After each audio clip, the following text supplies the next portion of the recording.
and we are working on the fourth chapter today of Jesus and the Disinherited by Howard Thurman. We're so glad you could stick around as we've been going through this book and things have been getting more and more intense. And we come to this chapter today entitled Hate. It's a very powerful thing to have to talk about and to explore, but Thurman brings us into this topic, a really dense and sometimes even scary thing to talk about, with a lot of beautiful subtlety and beautiful examples. Michelle, to just get us started, is there an example that you noticed in this chapter that kind of encapsulates what Thurman is trying to bring us into? Like Will mentioned, I think, as my children are very aware, hate is a strong word.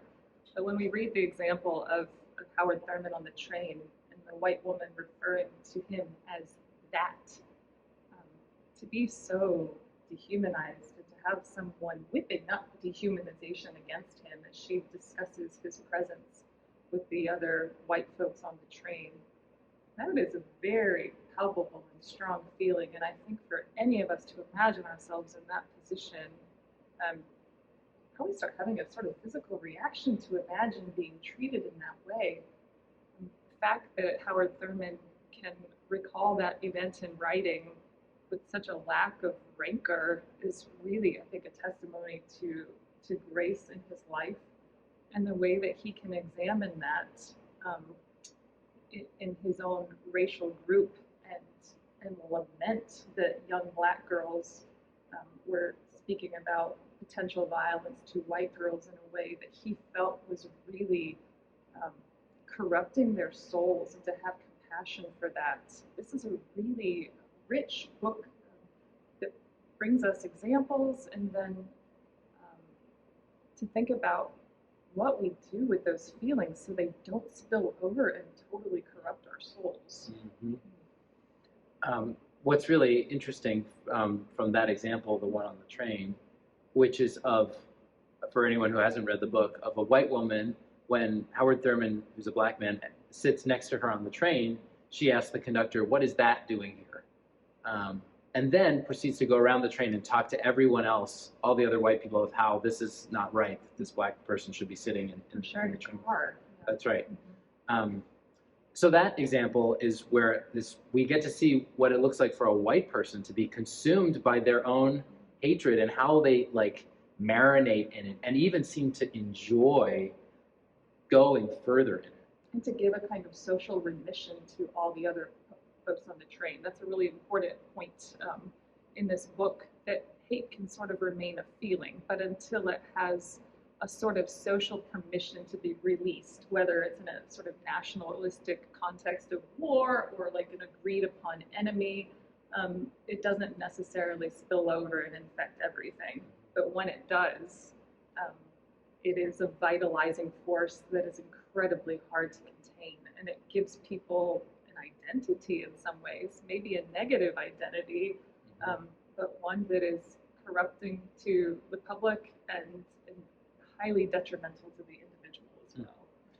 And what's really fascinating is that this chapter opens up how people from many different dimensions can engage in hate. Mm-hmm. So this example on the train is of a white woman, but most of the chapter, and I think the general thrust, is how for the disinherited, they have learned a kind of hatred as a part of their identities. And it is something that almost justifies them. There's this line here on page 72. Thus, hatred becomes a device by which an individual seeks to protect himself against moral disintegration. So when the disinherited are resentful of the world around them, hatred becomes almost a tool towards moral justification. And what he's pointing black people to, especially I think in this chapter, or in black people in his time, is how to notice, what does that mean that moral disintegration has been internalized and made part of your identity, and how dangerous that is. Because self-hatred and acquiescence to the hatred that others are putting on you is also an option, and that's very dangerous too. It's like this really is a form of protection of the self, one that can give an identity. And I think it's important to see how this is working with different groups, because he talks about hatred as being that comes with contact without fellowship, or contact without real warm fellowship.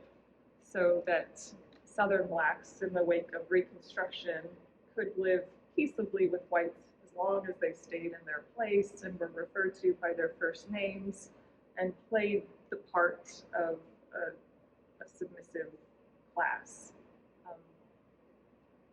There's hatred even if the emotions aren't running high there. And so he points us to the ways that we have to be really discerning about our own lives. And I think in our liturgy, we pray about the things that are done on our behalf, and sort of for more of an awareness of that. I think as I reflected on my own life, I think that I, at least currently, have the moral luxury not to be aware of active hatred, but that's kind of a position of moral luxury too. My humanity is generally not under attack, but am I participating in systems where others are hated on my behalf, or our troops in basic training, for example, being encouraged to put that curtain between their sort of civilized lives and a life where they can kill with impunity because their emotions against a particular group have been whipped up and normalized in a way that allows them to kill on my behalf. Mm-hmm. Mm-hmm.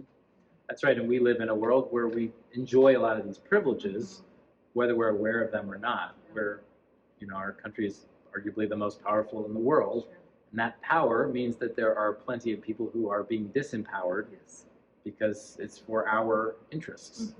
And bringing an awareness of that, I think where sometimes the conversation goes wrong is that, we don't need to say that one group, our country's bad. That's very simplistic and not what I mean to say. But to notice the benefits that we receive when others are being hated or at least dehumanized on our behalf. So here, I think is a good jumping off point to talk about that word hate. Many of us, I think, would push that word very far away, saying that, well, I don't hate anybody. And yet, I challenge you in your discussions to wonder about times when you've come close to that word hate, whether it's someone that you've hated, a bully, for example. I think childhood examples feel a little safer because we feel like we've grown up. But those examples are formative, and whether or not we've grown up or not, those moments maybe have given us an example of what these things, what the power of hate, whether in some examples where you have hated someone else for something that they've done, or just because of who they are, or whether you've been the object of hate, whether you've felt that directed at you. There's a beautiful example that I think makes this a little bit more easy to see your way into, that isn't about national stuff, it's not about race, it's about family. Yes. Can you share that example of how family explains how hatred kind of can be very personal, and probably is quite personal to all of us? Sure. Howard Thurman gives the example of a family with 5 children, and the 5th children always gets the least amount of cereal, or maybe none at all, or the smallest piece of cake, and the child harbors in his heart that this is temporary and passing and that he'll get his, but it keeps going. And he's not allowed to talk about it. When he tries to bring it up to his parents to rectify the injustice, they don't want to hear it. So he nurtures this in his heart, in the quiet of his sort of bedtime reflection, and talks about sort of fingering this injustice to where it becomes a justification. And I think it's that distillation of the hate that gives some kind of identity, that gives some kind of justification. And that's true. I mean, we were talking about power dynamics in the last chapter, and so often the hated are not permitted to even speak about their experience. That is more or less overtly kind of shut down. And what do we do when we can't face things honestly and publicly? It becomes a real sort of kindling. Yeah, the familial and the kind of the familial nature of those examples. Mm-hmm. I don't think most of us would say that a child in that situation would hate their parents. Mm-hmm. But if you see how being so disempowered, how being so kind of poorly treated, whether it's true or not is really irrelevant. If that child is continually feeling like they are being not respected and don't have the ability to even speak up about it, that does become, I think hatred is the right word. And it consolidates an identity, which is very, which is a way of being in the world, but it's very hard to fix. That's right. And I think that identity is something I think we'll talk more about in the next chapter, but an identity that is grounded in hate, which I would wonder how much all of our identities have some sort of an anchor at some point in learning about hate, about who gets to be deserving and who doesn't. And what Thurman's saying, Michelle mentioned this curtain that gets drawn around a kind of equal human dignity, to say that, well, yeah, everyone's got equal human dignity except these people, because I really hate them. And that permission is very dangerous. You used the term like overflows, I think, or something, like. Or gets released. Yeah. If there's like, a sort of social permission for it. That's right. And but whenever we hate, whenever there's any hate in our lives that feels justified, even as much as we might be able to justify it, war is a great example. Like in our heritage, we have lots of people who we've had to fight against, and the soldiers who've done it have had to have hated, in a sense, those people. But when we do that, we make a claim that not all human life deserves equal dignity, because they apparently don't, because we are justified in killing them. So whenever any distinction like that arises in our world, and our world is full of so many of them that have shaped our current world, history is it's all examples of stuff like that, the people who deserved and the people who didn't. We can't help but internalize, I think, and draw, make decisions around who deserves moral dignity. And whenever we're starting to make any of those decisions, that's just a losing game. And Thurman is pointing, especially for Black people, but also for really all people, how once you start to go down that road, it's just an absolute moral disaster. Yeah. So I wonder for your groups and for your discussion, how you feel about this idea of hatred being something that is known to you, is even formative of you, and even might need to be called out in you. Like Michelle mentioned in the confession, where we pray for those sins done on our behalf. How has that shaped or is shaping your worlds? I guess I have a question. There's a part in here where Howard Thurman is recounting a white man and his son, and he said, I'm not teaching my son to love Black people, but I'm teaching him not to hate, because he had an understanding that that hate would spill over and not stay contained to any particular group, which is a pretty revelatory statement on its own. But Jesus calls us to love our enemies, and so I think that there's a real standing challenge. Is it possible, if we're not actively learning to love, to keep that contained, if that makes some sense? Yeah, and I have a feeling that the next chapter on love is going to take us there. What does it mean to just not hate versus to actively love? And I think that yeah, I'm glad you mentioned that. That points us towards that it's not enough maybe to just feel like we don't hate, but we need to find a way to actively love even our enemies, even those who hate us. That is a very radical thing, I think, to do. Which brings us back to integrity, this common identity as children of God, and all these sort of themes that I think are continuing to be knit together in this book.